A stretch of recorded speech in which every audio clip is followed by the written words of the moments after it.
Мырзалар тууралуу кызыктуу фактылар.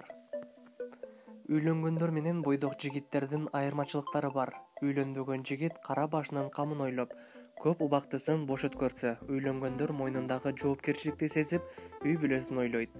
Алардын мындан башка кандай өзгөчөлүктөрү бар? Жакшылап тыңдап туруңуз. Жигиттердин көпчүлүгү ресторан, кафелерде кыздардын тамак ашына төлөп койгону менен баары бирдей чын жүрөктөн төлөбөйт. Башкача айтканда, экөө жеген тамагынын акчасын айласыздан өзү төлөйт экен. Алгачкы жолугушууда жигит ооз ачпай, момоюп көрүнсө таң калбаңыз. Бул кадимки эле көрүнүш, андыктан өзүңүз сөз баштоодон тартынбаңыз. Көп жигиттер алгачкы жолу кыздар менен телефондо сүйлөшүп жатканда, маектин узактыгы 10 мүнөттөн ашпашын каалашат.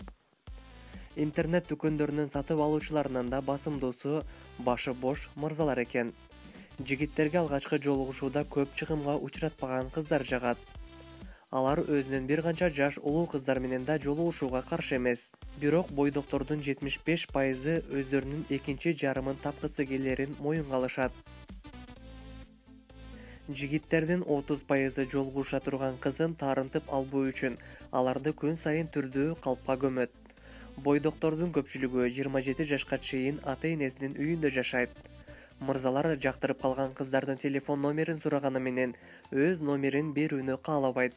Мен сага өзүм чалам деген сөз ушундан келип чыккан. Көпчүлүк бойдок жигиттер жалгыздыгынын себебин үйлөнгөндө жашай турган үйү жоктугу менен сүрөттөйт. Жигиттердин 30% мурдагы сүйлөшкөн кызынын номерин керек болуп калар деп өчүрбөй сактап жүрөт. Үйлөнгөн жигиттерге караганда бойдок жигиттер досторунун пикирин көбүрөөк сыйлашат.